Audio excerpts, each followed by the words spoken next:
Je vous ai dit il y a longtemps que j'ai honte d'avoir combattu celui-là. J'ai honte de l'avoir combattu parce que il travaille bien plus que nous tous. Ce n'est pas tard. Non, non, je me suis racheté. Je me suis racheté. Je me suis racheté. Et j'ai continué de me racheter. Parce que c'est vrai, j'ai induit des gens en erreur à le détester pour la conquête du pouvoir. Mais en réalité, c'est qu'on était on est enfermé dans un système, dans une société où on fait la construction de la haine de l'autre. On fait la construction, on construit, on cultive la haine de l'autre, la détestation de l'autre. On ne veut même pas savoir ce qu'il a fait.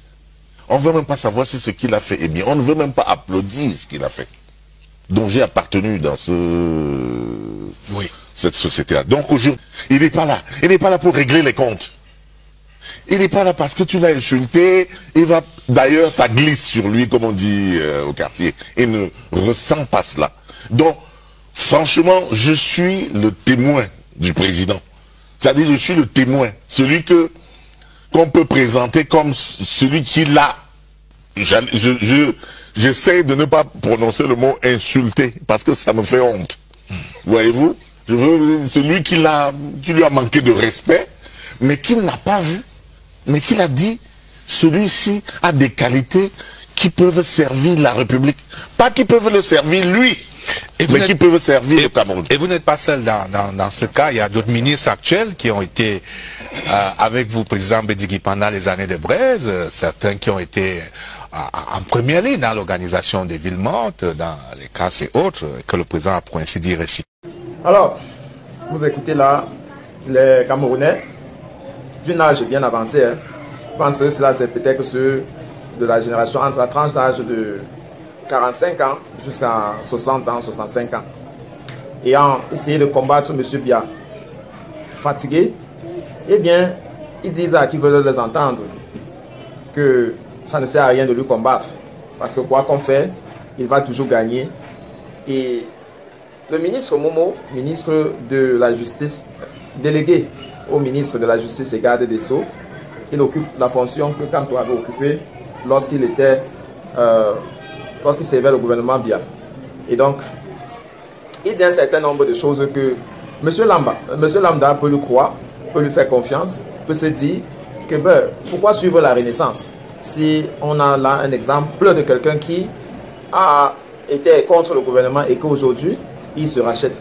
Premier point qu'il dit, il dit que dans l'opposition camerounaise, il y a la construction de la haine. En disant Paul Biya, Moscou, que c'est une construction et dès que tu rejoins une formation politique, on refaçonne ta façon de voir la vie et puis à un moment donné, tu commences à te dire Paul Biya, Moscou, Paul Biya c'est mon problème, Paul Biya c'est ceci. J'espère, lorsqu'on dit comme ça, chez vous, ça vous laisse à 37. Parce que vous devez comprendre que la République, ce n'est pas la maison de quelqu'un. On va partir de là. On a le droit de demander à quelqu'un qui est là pendant longtemps qu'il faut céder la chaise à une autre personne. C'est un droit. Parce que c'est une association qu'on a bien voulu qu'une personne soit là. Tout comme dans certains ministères, on ne veut pas que des gens restent pendant longtemps parce que trop de longévité, souvent, est à l'origine de la corruption qu'on vit aujourd'hui, pratiquement devenu un cancer généralisé. Donc, partant de ce fait-là, la construction de la haine n'a pas sa place. Parce que si quelqu'un confisque ce qui appartient à tout le monde, l'envie de lui demander de partir, qui est souvent réprimandée par les forces de l'ordre, ne peut pas à un moment donné se transformer à une construction de haine. Il faudrait qu'on soit un peu plus clair là. C'est-à-dire, quelqu'un a pris quelque chose qui appartient à tout le monde, on parle de 41 ans. Et si au bout de ces 41 ans, il avait au moins donné l'accès à l'éducation gratuite, même seulement Internet, pourquoi partir trop loin? Internet est arrivé au pays, on le vend à combien? Il y a combien de Camerounais au pays qui peut se taper le torse que voilà, je peux utiliser 1 giga par jour pour faire mes activités. Et que ce n'est pas coûteux. Pourquoi même partir loin? La vie qui est devenue chère. Et puis, si c'était que c'était cher chez tout le monde, on pouvait comprendre. Sauf que quand on jette l'œil de l'autre côté, chez ceux qui soutiennent le gouvernement, chez ceux qui nous dirigent, on a l'impression qu'ils ont tellement à manger au point de se taper les petites à leur guise. de se changer les voitures comme si changer les vêtements, d'assoiffer le peuple pour qu'elle continue toujours à regarder vers elle. Je disais à quelqu'un aujourd'hui, mon plus gros problème au Cameroun aujourd'hui, ce n'est même plus M. Biya, mais des gens qui sont autour de moi et qui m'empêchent de partager le message de la Renaissance. Parce que voyez-vous, ce genre-là campé dans des sectes foyisme vont vous dire on est ici pour Jésus-Christ, on est ici pour le sport, on est ici pour la culture, on est ici pour cela.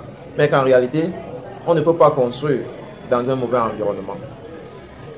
L'environnement dans lequel nous vivons n'est pas compétitif. Elle est réfractaire à ceux qui veulent sortir de l'eau. Les gens n'ont pas assez de temps pour réfléchir. C'est pourquoi à la sortie du prison, chaque fois que vous écoutez un ex-prisonnier, vous avez l'impression que c'est lui qui incarne véritablement les valeurs de notre société. Parce qu'il a eu un peu de temps de réfléchir. On a eu beaucoup de personnes qui sont entrées en prison dans le parti au pouvoir et qu'à la sortie, ils tiennent d'autres discours. D'autres qui y restent veulent se refaire une santé. Donc, la chose est là et c'est clair, c'est que M. Biya, il s'éternise et il rend les autres mendiants. Et pourtant, ça nous appartient à nous tous. Il dit que malgré les critiques, ça glisse sur lui. Non, ça ne glisse pas. Aujourd'hui, on a les prisonniers politiques, donc ça ne glisse pas. Bibou Nissak, Alain Fogué sont tous en prison à cause de leurs opinions. Ça ne glisse pas. Le témoin, il est le témoin du président qui peut critiquer le président et que le président l'utilise comme quoi il n'a même pas tenu compte de ses critiques. Ben, il faut être naïf pour croire cela. Vous savez, le président utilise M. Momo, ministre Momo, pour voilà, passer un message à ceux qui ont des velléités de revendication, d'attendre leur tour. Tu as vu après toi, beaucoup de personnes se sont agitées dans la Renaissance, des gens qui avaient du poids dans la Renaissance. Mais il semblerait que la stratégie de M. Biya a réussi. Parce que lorsqu'on a coopté Momo et qu'il tient des discours comme ça, ils se disent véritablement que non, il faut l'écouter. C'est le chemin, c'est ce qu'il faut faire. Et on a fait comme ça, on a tourné au rond depuis près de 41 ans. Et moi, je disais le 6 novembre dernier que c'est les premiers 41 ans. Parce que Biya ne vous a pas dit que pour lui était bon. Il ambitionne encore faire notre 40 ans. Et si nous continuons à réfléchir de telle façon, eh bien, dites-vous que nous y allons rester pour longtemps. Quant à moi, j'ai décidé de sensibiliser mon entourage. Du moins, que ceux qui ne sont pas prêts à recevoir l'évangile de la Renaissance, eh bien, qu'ils me retirent dans leur milieu. Ça serait mieux de vivre sans eux que d'être dans un milieu où on n'évolue pas et personne ne veut se poser la question pourquoi l'évolution n'arrive pas.